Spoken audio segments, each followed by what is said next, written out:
Ces femmes se réunissent tous les mercredis pour prendre le thé et parler politique. Elles défendent la mémoire de l'ancien dictateur chilien Augusto Pinochet, décédé en 2006 à 91 ans. C'est lui qui a mené le coup d'État du 11 septembre 1973 contre le président socialiste Salvador Allende.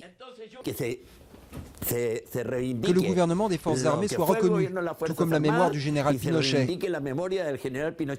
Elles en veulent à la droite aujourd'hui au pouvoir, une droite qui selon elles a soutenu Pinochet mais aujourd'hui lui tourne le dos. Ils devraient être plus loyaux et pas aussi hypocrites. Ils fuient le général Pinochet comme la peste, alors que c'est ce qu'on a eu de mieux au Chili.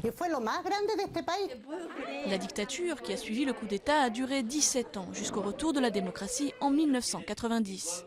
Plus de 3000 personnes sont mortes ou ont disparu selon une commission officielle. 37 000 ont été emprisonnées ou torturées. Les pro-Pinochet demandent la libération de 70 militaires condamnés pour violation des droits de l'homme pendant cette période. Ces personnes qui se sont battues pour tout le pays souffrent. Alors évidemment que cela a du sens de se battre aujourd'hui pour eux, pour leur libération. Les nostalgiques de Pinochet sont peu nombreux. Ils n'ont pas de députés et sont quasiment absents du débat politique. Et pourtant, ils savent se faire entendre. Pour la première fois depuis le retour de la démocratie, ils ont organisé un hommage au dictateur avec la projection d'un documentaire. 2000 personnes sont venues.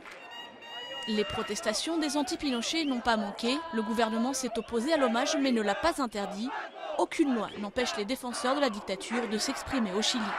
Mon père est disparu, mes deux frères ont disparu. C'est inacceptable de rendre hommage à un assassin. Les pro-Pinochet nient toute violation des droits de l'homme pendant la dictature. Selon eux, ceux qui sont décédés sont morts au combat.